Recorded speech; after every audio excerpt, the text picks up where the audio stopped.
hey, y'all, I got it. Let's go. When they tell you bring your stuff, you're not coming back. It's big trouble. You got some substances? I don't even know no substances. We trying to try some of that Oakland. They got access to more money. I'm already on a bad track, okay? You know, it was all this attention that I got, right? So I was like, hold on, am I on to something? Have you ever done something with somebody that you knew you shouldn't have been doing, with somebody you knew you could not really trust, but you continue because you're like, well, it ain't just gonna be me that's gonna get in trouble. It's gonna be them too. So, you know, we both gonna be under the fire. Well, I did, and it didn't really work out. Didn't really go well. So here we go. This story take place in high school, right? This is after I had the fight at the train station. I think this is like the next school year, or maybe even the one after that, but this was 11th grade. So if you need that train story fight, I'll link it right here.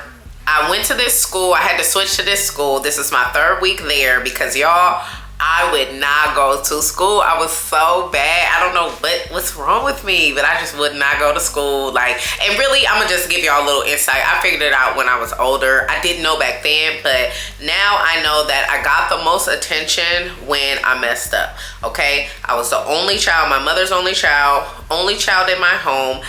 There was this expectation that I would just do good because I had done good since I was really, really young. And so because of that, it was like, I don't need to check on a niece. I don't need to ask her nothing. Nobody asked me about my homework, and nobody asked me anything about school because I had always excelled. So I realized one time, I think I either forgot a project or something. It was something big, and I like forgot to do it. And then my mama she sat down with me and she was like, look, your teacher letting us make this up. Like, come on, we gonna finish this thing up. And you know, it was all this attention that I got, right? So I was like, hold on, am I on to something, right? Which is, y'all, don't do that. Don't do that. It was so stupid. But in my eyes, this was the only way that I could get attention and my mother's undivided attention. Even though I'm her only child, she had 2 jobs, okay? One full-time, one part-time, plus she was going to school full-time. So she really didn't have a lot of time. She was striving to make a better life for me, and I'm glad that she did that. She showed me how to push. She's the reason why I can do these videos after work, record, stay up late, all of that, you know, because I'm working 2 jobs too. I noticed that I got attention when I was messing up. So y'all, I didn't start messing up, I started effing up, okay? Oh man, I did it all, okay? I did it all. So, 3rd week into this school, right? This is a predominantly white school. I think I was one of maybe 8 kids there who were black. There were a sprinkle of Latino kids, maybe 10, a couple Asian, maybe 5 or 6. The rest was white, okay? The whole school, or like 1,000 kids. All white, right? So now we in a white area. You know, white areas, they have a little bit more money. So everybody that I'm making acquaintance with, they have their own car.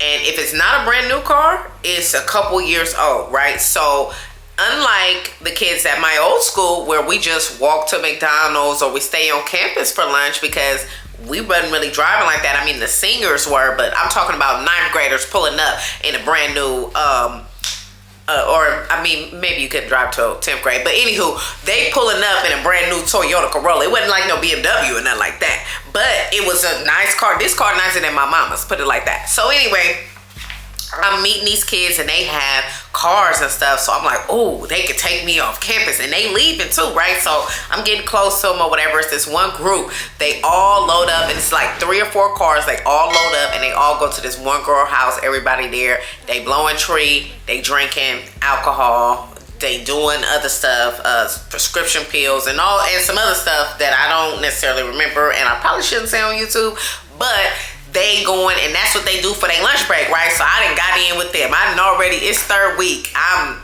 already on a bad track, okay? Lord help me. So anyway, so I didn't got in with them. So this is what we do every lunch period, right? So this is, like I said, 3rd week. I probably met them like my 3rd or 4th day. One of the girls was in one of my classes, so she linked me in with everybody. Like, it was cool. And she was Latino. The rest of the group was white. It was me, her, and then them. FYI, if you send your children to school in an affluent area, what those kids have is access, okay? They got access to more money. They have access to vehicles. They have access to different places than kids in the hood. Yes, you will be living in a safer environment. Yes, the school materials will be better. And a lot of the times, a lot of the teachers will care more because they are being paid more. We all know when we are paid more on our job, we do better, okay? If they give you a raise, baby, you showing up early, okay? So you will, in general, have a better experience. But when I tell you, you better be connected to your child, because what people in affluent areas, what their children do is, instead of hanging out on the corner trying to get some money, they already got it. So now they're going to the people who hanging out on the corner, or they going to the liquor store, paying somebody to buy them alcohol. Like, they got all this access. They can drive wherever they want. It's a different world. It's a different beast. The big thing is drugs and alcohol. This school that I went to, it was about 20 minutes from Oakland. It's like a suburb, right? So, and everybody know, not only do California have the best tree, but the Bay Area, specifically Oakland, got the best tree. Everybody know I live in Oakland, right? I've told this group, of course, that I live in Oakland, right? So they like, hey, why don't you bring some tree? I'm sure it's better than what we got access to out here, because we would all either piece up or they would already have some, you know, when we would go on our little lunch breaks. So they like, why don't you bring some? I know you got that, you know, we trying to try some of that Oakland, right? So I'm like, oh, I got you. So I go home that day after school. Before I go home, I go stop by the spot, get our little package, boom, go to the house. Mind y'all, if y'all wondering where my mama was and how I could just go, again, my mama was working. My mama worked 4 p.m. to 12 p.m. at her full-time job, and she did nails and went to school in the morning and on the weekend. My mama dropped me off in the morning, whatever, to school. You know, lunchtime come, like, hey, y'all, I got it, let's go. We bounce in the cars, we go to the house that we always go to, and we do our normal thing. But remember, today, I got that exclusive. I got that gas with me, okay? So we go ahead, we do our thing. They telling me, oh man, it's so good and yada yada. It was only like 3 or 4 of us that indulged that day. Everybody else was drinking and doing prescription pills and stuff. I was not into that, so I was over to the side. But this is our group. Everybody do what they want to do, right, at this one girl house. So we do our thing or whatever. They telling me how, you know, how much stronger it is and all that or whatever, right? And we are using a bong, y'all. We don't have blunts, ain't no Phillies, ain't no none of that. We using a bong. And I don't know if you feel like this, but a bong gets me, I'll be up there, okay? I don't like no bong unless I'm getting ready to, unless I ain't got nothing else to do. If I have something else to do and you want me to like pay attention, I'm not hitting no bong. I'm not the bong girl, okay? Cause boy, just be sitting there. That's stupid. So anywho, it's stronger. Not only is the product stronger, but it's stronger because of the way we using it, right? So oh man, when I tell you, eyes red, okay? We smelling like ridiculous, okay? We go back to this school. I go back to my class. I'm sitting in my class in the back like, damn, oh my God, Lord, just floating through, okay? Just sitting there, just on cloud 19, okay? So now, remember I told you the Latino girl, she linked me in with this group, right? She had a class right down the hall from me. And so I'm just sitting there, y'all. I'm in my little history class, watching whatever they got on the screen. It tuned out, I don't know, probably writing a rap in my head at this point. And all of a sudden, the principal and the school officer walk in. As soon as they walk in, now mind you, I smell ridiculous, okay? As soon as they walk in, I'm like, ooh, I'm trying to brush, you know, gotta get myself together, because I know they can smell that. So I'm, yeah, okay, let's fluff it out a little bit, straighten up, I'll get the book out. I'm following along now. Yeah, I see that. Y'all, I just knew they was there for me. Then the principal come tap me on my shoulder. Anise, come with us. I'm like, oh, no, me? And bring your stuff. Now, you know, everybody that been to school before, or if you in school, when they tell you bring your stuff, you're not coming back. It's big trouble. It's big trouble. You're not coming back. So I got my stuff. I'm trying to pack it up slow, like they gonna change their mind or something, right? And like, come on, come with us. You're coming with us. Okay, so I know maybe my teacher done told that I'm smelling like a big bag of that. I don't know. So I'm thinking I'm just finna go in the office. They finna be like, Anise, you gotta go home for how you smell. You're gonna be suspended. That's what I thought was happening, right? I walked to the office with the school officer and the principal. When I get in the principal office, they close the door. She said, Anise, we have a student here having a horrible reaction to a substance that you gave her. Would you mind telling us what that substance is? Right? And so I'm just like, I didn't get nobody no substance. I don't have no substances. You got some substances? I don't even know no substances. I don't know what you're talking about. I'm from where I'm from, so you got to do your job, right? You got to figure that out. I ain't telling you nothing, right? So I'm like, nah, I don't know what you're talking about. And she like, well, Anise, she's giving you up by name. And honestly, by your choice of perfume, you've also given yourself up. I'm like, this perfume? I got that. I'ma call Walmart because you know what? They've been messing up lately. They are not who they used to be. I can't call it. Okay, I admit it. I did do a little something on my lunch break, but I don't know a lot of people here. I was alone. I was by myself. Like I'm just really stressed out about the move. I had to switch schools in the middle of my high school career. I had to leave all my friends. Like unfortunately, this is what I do when I'm stressed out. Like, I do apologize. It'll never happen again, but nobody was with me, okay? Like I said, do your job, okay? So she replied, well, since you won't admit to it, we are going to have to suspend both you and the other girl. And since you're here on a transfer, you probably won't be attending this school much longer. Because I'm going to report this to the district. And then my wheels start turning. I'm like, wait a minute, hold on. So she just said, since I'm a transfer student, I probably can't go here no more since I'm getting suspended. My mama just put me in here 3 weeks ago, right? Because I wouldn't go to school at the other school. She already hot. She hot, okay?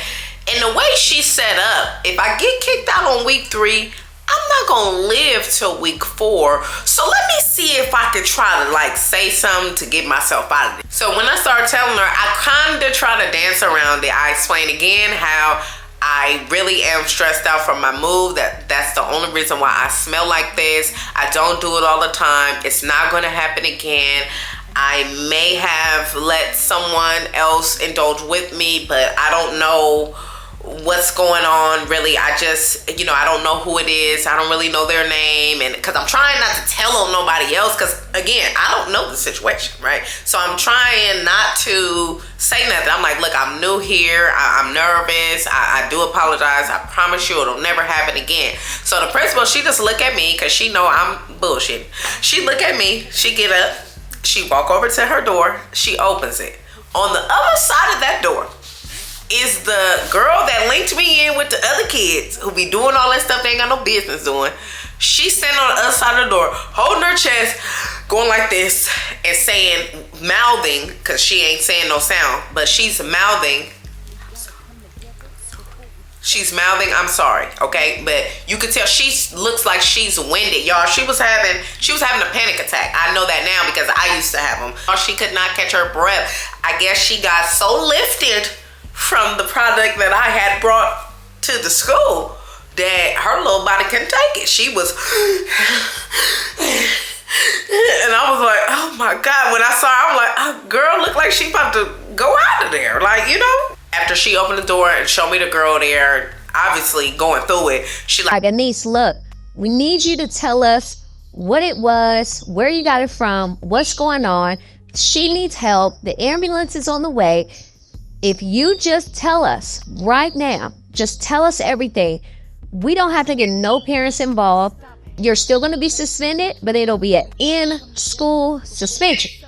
As soon as I heard no parents involved, what you want to know? You want me to write it down? Y'all need to put it there? I can text it to you. You got a number? Listen, now I'm ready, okay? Because my mama can't know this, right? She's going to kill me if she know what happened, okay? So y'all, I started telling everything that they needed to know. I was like, look, here's what happened. Like, I do apologize. I kept asking too, are you sure you're not gonna tell my mama? Because I need to know, okay? I need to know, because if you're gonna tell her, then we could just ride this one out. I ain't got nothing to say. But if you're not gonna tell her, here it is, right? So I explained to them the situation. They like, okay, thank you. The ambulance get there, y'all. Take her. They didn't take her, but they like, you know, taking her vitals and doing whatever they need to do. They get her calmed down. They immediately take me to this other, like, I guess it was a detention class, because I think we had one more period to go, so maybe another like 45-50 minutes of school. They didn't got her, you know, calmed down or whatever, and then so she was just sitting in the detention room with me for the last like maybe 15 minutes. She came in there, and then we had to be in there for, was it a week or two? It was either a week or 2 weeks straight, because this happened like a Thursday or Friday. We had to go and do all of our work. All of our teachers would give them our work, and we had to just sit there and do busy work all day. We couldn't talk or whatever. But at first I was mad at her. I'm looking at her like, girl, you told on me or whatever. But then I'm like, one, you don't know me, so whatever. Two, I mean, you have an issue, so you got to tell somebody. And I want to say, y'all, if y'all ever have an issue, if you ever indulge in anything with anyone like that, you know, you take something from someone and you start having an issue, just tell everything. And most importantly, tell the paramedics every single thing that you did and every single thing that you know, because there are things that they can do to help you, and there are also things that they can do that can hurt you if they don't know the full story. So just go on and tell them. I know it's gonna seem like crackhead, but just do it. Just let them know, just listen, and just that way you can still be here, okay? Thank y'all so much for watching. My name is Anise Trinae. If you need more juicy story times to watch, click here. If you want YouTube to pick my next video for you, click right here. I wish you love, peace, and a lifetime of listening to Anise, and I'm out.